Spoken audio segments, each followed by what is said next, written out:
Imagine waking up to dozens of hateful messages. Your personal photos edited to mock you are being shared in group chats and on social media. Strangers leave cruel comments under your posts. For many teens today, this is reality. Cyberbullying has turned traditional bullying into a 24/7 ordeal. It no longer ends at school.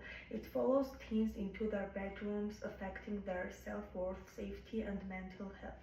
According to Emily Vogels at the Pew Research Center 2022, 46% of US teens say they've experienced some form of online harassment, especially older teen girls and LGBTQ+ youth. Today, I walk you through the magnitude of this issue, explore what's driving it, and share evidence-based solutions. Cyberbullying among adolescents is a crisis that damages mental health, thrives on anonymity and social media misuse, and demands action through education, digital accountability, and peer involvement. Let's begin by understanding the harm it causes. Cyberbullying is unique in its persistence and reach. As the US Department of Health and Human Services 2024 notes, it can happen anytime, during class, at dinner, or in the middle of the night. There is no escape. It's ever present, embedded in the devices that teens depend on for social interactions, schoolwork, and entertainment. Michael Greenwood reports in a 2020 article in News Medical Life Science that adolescents exposed to cyberbullying are at the higher risk of anxiety, depression, sleep disorders, and suicidal ideation. These effects don't simply fade. They can linger and shape how teens think about themselves for years. According to Charles Nixon's 2014 article in Adolescent Health, Medicine and Therapeutics, many adolescents suffer silently. Fear or relation or not being believed stops them from reaching out. The result: school avoidance, plummeting grades, and chronic emotional distress. This damage isn't limited to individuals, it impacts families, schools, and communities. When nearly half of teens are affected, cyberbullying becomes a public health issue, not just a personal one.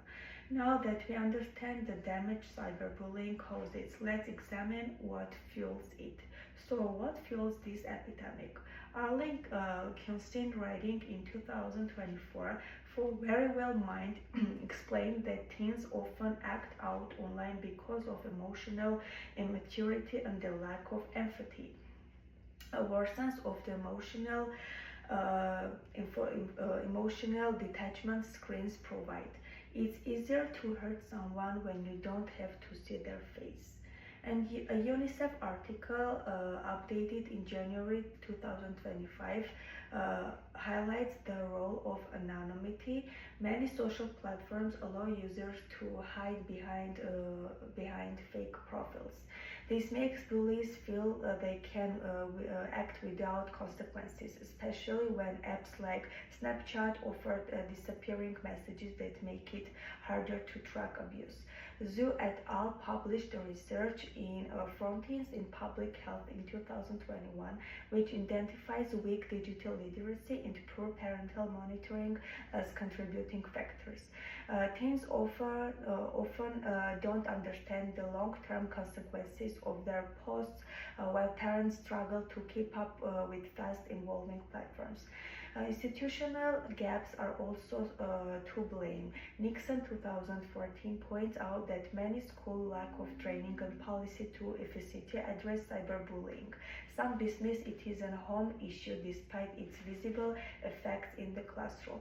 In short, cyberbullying thrives in an environment of emotional impulsivity, digital loopholes, uniformed parenting, and school enacting. So if these are the causes, how do we begin to solve the problem?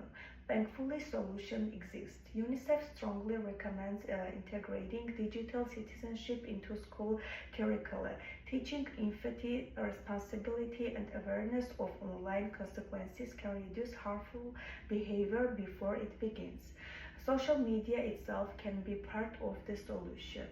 Kutok et al. 2021 in Jumir Mental Health tested a peer-led invitation on Instagram that used influencers and storytelling to reduce cyberbullying.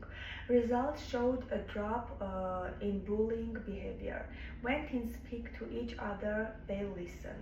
Parental involvement is also key. According to StopBullying.gov 2024, parents who talk openly with their children, listen without judgment, and model respectful online behavior are more likely to raise kids who seek help and show empathy.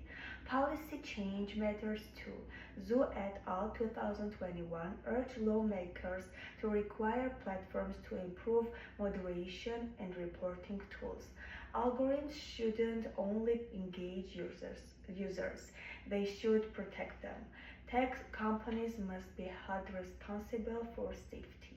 Together, education, peer influence, parental support, and regulation form a strong defense against cyberbullying. To conclude, cyberbullying among adolescents causes lasting emotional and academic harm. It thrives on anonymity, emotional disconnection, weak digital literacy, and institutional neglect, but it is solvable.